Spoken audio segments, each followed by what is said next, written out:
Welcome to market profile and order flow Tamil YouTube channel. எல்லாருக்கும் வணக்கங்க.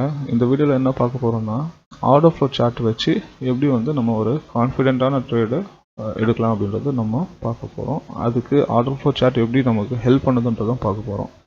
So டிஸ்பிளேயில் இருக்கிறது normal candlestick chart. Order flow chart எப்படி இருக்குன்னு உங்களுக்கு தெரியும். ஸோ இப்படி தான் ஆர்டர் ஃப்ளோ சார்ட் இருக்கும். இதில் நிறைய நம்பர்ஸ் டிஸ்பிளே ஆகும். ஸோ இந்த நம்பர்ஸ்லாம் என்ன, அது எல்லாமே ஆர்டர்ஸ், எல்லாமே எக்ஸிக்யூட்டட் ஆர்டர்ஸ், பெண்டிங் ஆர்டர்ஸ் இல்லை, எக்ஸிக்யூட்டட் ஆர்டர்ஸ்.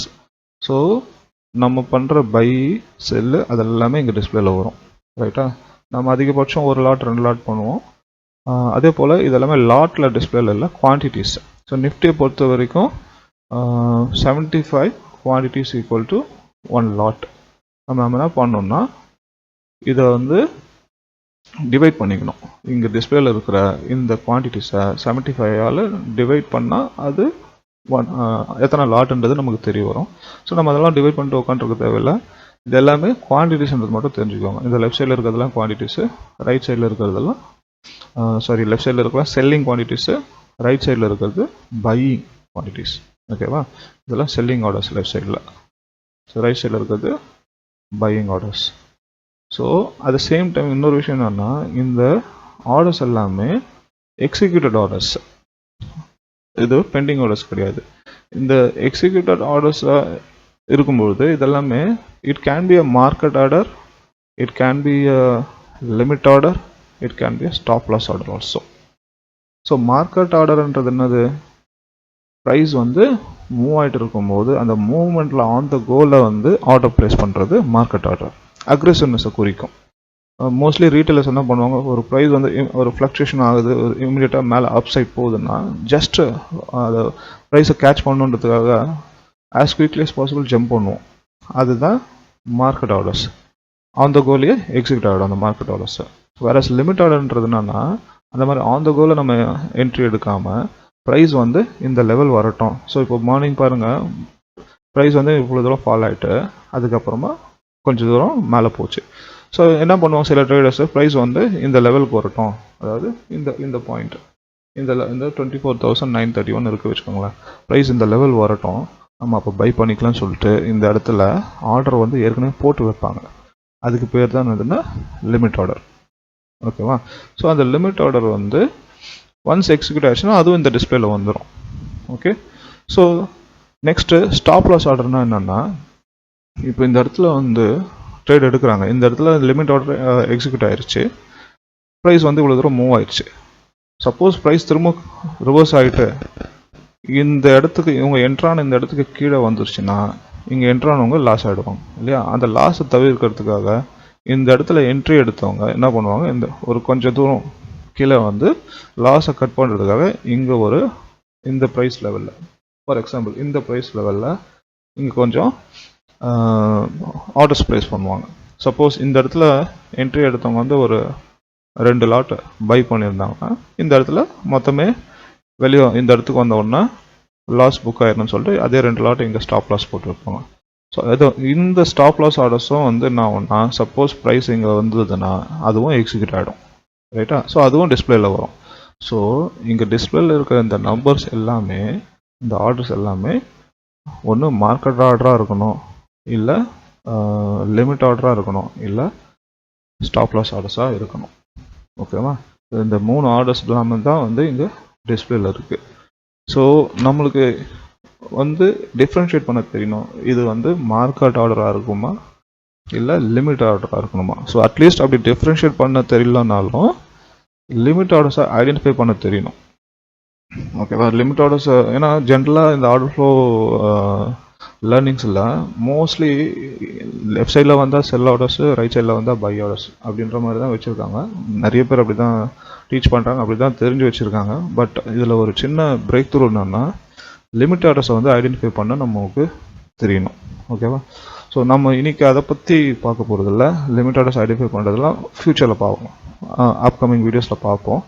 இப்போதைக்கு இந்த ஆர்டர் ஃப்ளோ சார்ட் நம்மளுக்கு எப்படி பியூட்டிஃபுல்லாக ஹெல்ப் பண்ணுது அப்படின்றத தான் பார்க்க போகிறோம். அதுக்கு நிறைய கான்செப்ட்ஸ் இருக்குது. ஒரு இம்பார்ட்டன்ட் கான்செப்டை இன்றைக்கி இந்த வீடியோவில் பார்க்கலாம். அந்த இம்பார்ட்டன்ட் கான்செப்ட் என்னென்னா இம்பேலன்ஸ். ஓகேவா. இம்பேலன்ஸ்ன்றது அந்த இம்பார்ட்டன்ட் கான்செப்ட். ஸோ இம்பேலன்ஸ்ன்றது என்னன்னா, இப்போ பாருங்கள், இந்த இடத்துல லெஃப்ட் சைடில் வந்து செல் ஆர்டர்னு சொன்னோம், ரைட் சைடில் பை ஆர்டர்னு சொன்னோம். இப்போது லெஃப்ட் சைடில் இங்கே அதே போல் இப்போது ஒருத்தர் விற்கிறாருன்னா இன்னொருத்தர் அதை வாங்குகிறோம், அப்போ அங்கே வந்து பேலன்ஸு. ஒருத்தர் வந்து 2 பொருள் விற்கிறாருன்னா இந்த சைடில் 2 பொருள் வாங்குறாங்க, அப்போ இதுவும் பேலன்ஸ் ஆயிடுச்சு. ஓகேவா, டிரான்சாக்ஷன் கம்ப்ளீட் ஆயிடுச்சு. ஆனால் இந்த இடத்துல வந்து ஒருத்தர் வந்து ஒரு 2 பொருள் விற்கிறாரு, ஆனால் இந்த இடத்துல ரெக்வஸ்ட் டிமாண்ட் வந்து 5 பொருள் வேணும் அப்படின்னும் போது இந்த இதை மீட் பண்ண முடியல. ரைட்டாக, இங்கே ஒரு இம்பேலன்ஸ் இருக்குது. ஸோ எப்போல்லாம் வந்து இது வந்து என்னென்னா அக்ரெசிவ்னஸும் குறிக்குது, டிமாண்ட் வந்து ரொம்ப அதிகமாக இருக்குது. ஸோ இதுதான் இம்பேலன்ஸ்னு சொல்கிறோம். இப்போது இங்கே இந்த கேண்டில் ஸ்டிக்ஸில் வரும்போது ஆர்டர் ஃப்ளோ சார்ட்டில் இது எப்படி பார்ப்போம்னா, இந்த மாதிரி ஹரிசாண்டலாக பார்க்க மாட்டோம், இந்த மாதிரி டயகனலாக பார்ப்போம். இப்போது இது வந்து 300 செல்லிங் ஆர்டர் சொன்னால் இங்கே வந்து 1425 இருக்குது. அப்போது பையர் வந்து டிமாண்டிங்க அதிகமாக இருக்குது. ரைட்டா, அதுதான் இம்பேலன்ஸ்.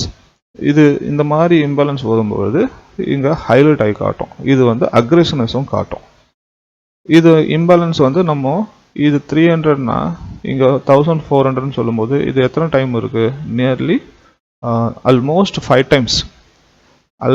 டைம்ஸ் வந்து இங்கே அதிகமாக தேவைப்படுது. பையிங் ஆர்டர்ஸ் வந்து 5 டைம்ஸ் டிஃப்ரென்ஸில் இருக்குது. ஸோ இதுதான் வந்து இம்பேலன்ஸ் சொல்கிறோம். இந்த இடத்துல ஒரு பேலன்ஸ் மிஸ் ஆகிருக்கு. ஓகேவா, இந்த இம்பேலன்ஸை வந்து நம்ம தான் நிர்ணயிக்கணும். நம்ம வந்து 3 டைம்ஸ் வச்சுக்கலாம், 4 டைம்ஸ் வந்தால் இந்த மாதிரி ஹைலைட் பண்ணுன்னு காட்டு வச்சுக்கலாம், 5 டைம்ஸ் வந்தால் ஹைலைட் பண்ணி காட்டுன்னு சொல்லிட்டு நம்ம செட்டிங்ஸில் போய்ட்டு அதெல்லாம் வச்சுக்கலாம். ஓகேவா, ஸோ இதுதான் இம்பேலன்ஸ். இப்போ மற்ற இடத்துலலாம் அந்த மாதிரி ஹைலைட் ஆகலை பாருங்கள். இப்போ பாருங்கள், இந்த இடம் பாருங்கள் 975, இங்கே 1000, இது ஒன்றும் பெரிய டிஃப்ரென்ஸ் இல்லை. ஸோ செல்லர்ஸ்க்கு ஈக்குவலான பையிங் நடந்திருக்கு, செல்லிங்க்கு ஈக்குவலான பையிங் நடந்திருக்கு. இங்கே பாருங்கள், இங்கே 5000, இங்கே 10,000, ஜஸ்ட் ஒரு 2 டைம்ஸ் தான். ஏன்னா இந்த சார்ட்டில் என்னோட செட்டிங்ஸ் என்னன்னா 4 டைம்ஸ். நான் வந்து 4 டைம்ஸ் வந்து பையிங் செல்லிங்கை விட பையிங் டிமாண்ட் அதிகமாக இருந்ததுன்னா எனக்கு இம்பேலன்ஸை ஹைலைட் பண்ணி காட்டுன்ட்டு நான் இந்த செட்டிங்ஸில் வச்சுருக்கேன். ஸோ அதுதான் இங்கே ஹைலைட் பண்ணி காட்டியிருக்கு. ஸோ இதுதான் இம்பேலன்ஸு. இப்போது ஸ்டாக்டு இம்பேலன்ஸ்ன்றது பற்றி தான் நம்ம மெயினாக பார்க்க போகிறோம். ஸ்டாக்டு இம்பேலன்ஸ்ன்றது என்னன்னா, இந்த இம்பேலன்ஸு பேக் டு பேக் வருது. இப்போது இந்த ப்ரைஸ் லெவலில் இங்கே பாருங்கள், இப்போ இந்த ப்ரைஸ் லெவலில் ஒரு இம்பேலன்ஸ் ஆகிருக்கு, ஆனால் அடுத்தது வந்து இல்லை. அடுத்த இதில் பார்த்தோம்னா செல்லிங் ஆர்டர் அதிகமாக இருக்குது, அங்கே பையிங் டிமாண்டே இல்லை இந்த ப்ரைஸ் லெவலில். ஸோ ஸ்டாக்டு இம்பேலன்ஸ்ன்றது என்னென்னா, அடுத்தடுத்து இந்த இம்பேலன்ஸ் வந்து திருப்பி வரும். இங்கே ஒரு இம்பேலன்ஸு, திரும்ப அடுத்தது இம்பேலன்ஸு, இதை வந்து இந்த மாதிரி வந்தால் அதுதான் ஸ்டாக்டு இம்பேலன்ஸ். அதாவது கிளஸ்டர்ஸ்ன்னு வாங்க, 2 கிளஸ்டரு இது மாதிரி வந்தால் இது 3 கிளஸ்டரு. சப்போஸ் 4 டைம் அந்த மாதிரி வந்தால் அது 4 ப்ரைஸ் லெவலில் அது மாதிரி வந்தால் 4 கிளஸ்டர்ஸ் தான். ஸோ அந்த கூட்டமாக வந்து அந்த இம்பேலன்ஸ் நடந்ததுன்னா அது வந்து கம்ப்ளீட் இன்ஸ்டிடியூஷனல் ஆக்டிவிட்டி, அது வந்து அக்ரெசிவ்னஸை காட்டும். இப்போ பாருங்கள், இங்கே ஒரு எக்ஸாம்பிள் இருக்குது. இந்த கேண்டலில் அந்த ஸ்டாக்டு இம்பேலன்ஸ் வந்து நடந்திருக்கு. ஸோ எவ்வளோ ஆர்டர்ஸ் பாருங்கள், சிங்கிள் ப்ரைஸில் 13,000 குவான்டிட்டி அண்ட் 11,000 குவான்டிட்டிக்கு செல் ஆர்டர்ஸ் இங்கே வந்து ப்ளேஸ் பண்ணியிருக்காங்க. இவ்வளோ நேரம் அந்த மாதிரி இருந்துச்சா? அந்த மாதிரி பாருங்கள், இல்லை. இங்கெல்லாம் பாருங்கள் 1900, இப்போ இதெல்லாம் பாருங்கள் 1900, 2000 அந்த மாதிரி இருக்குது. இங்கேயும் பாருங்கள் 1000, ஒரு 7000 பிக் ஆர்டர் இருக்குது. பட்டு அதுக்கப்புறமா வந்த இந்த கேண்டலில் தான் ஒரு பிக்கஸ்ட் ஆர்டர்ஸ் ப்ளேஸ் ஆகிருக்கு. அதுக்கப்புறம் பாருங்கள் ப்ரைஸ் வந்து அந்த இடத்துல வந்து நல்லா ஃபால் ஆயிடுச்சு. ரைட்டா, இங்கேயும் பாருங்கள் மறுபடியும் இந்த கேண்டலில் நெக்ஸ்ட் கேண்டல்லையும் பாருங்கள் ஃபாலோ த்ரூவில் கரெக்டாக இங்கே வந்திருக்கு அந்த இம்பேலன்ஸ். இங்கே இம்பேலன்ஸ் இருக்குது, இந்த கேண்டலில் இம்பேலன்ஸ் இருக்குது, ஸ்டாக்டு இம்பேலன்ஸ் இருக்குது. கரெக்டாக பாருங்கள் ப்ரைஸ் இந்த இடத்த வந்து டச் பண்ணோம் நம்ம ஆட்டோமேட்டிக்காக ரிஜெக்ட் ஆகி ஃபால். ரைட்டா, ஸோ இது நார்மல் கேண்டில்ஸில் வந்து நம்ம இந்த மாதிரி பார்க்க முடியாது. எந்த இடத்துல எக்ஸாக்டாக வந்து இம்பேலன்ஸ் இருக்குது, ஸ்டாக்டு இம்பேலன்ஸ் இருக்குன்றத ஆர்டர் ஃப்ளோ ஐடென்டிஃபை பண்ணி காட்டும். இதை வச்சு நம்ம குயிக்காக ஸ்கேல்பிங் பண்ண முடியும். அட் த சேம் டைம் நம்ம குயிக் ப்ராஃபிட்ஸு, குயிக் ட்ரேட்ஸ் வந்து எடுக்கலாம்.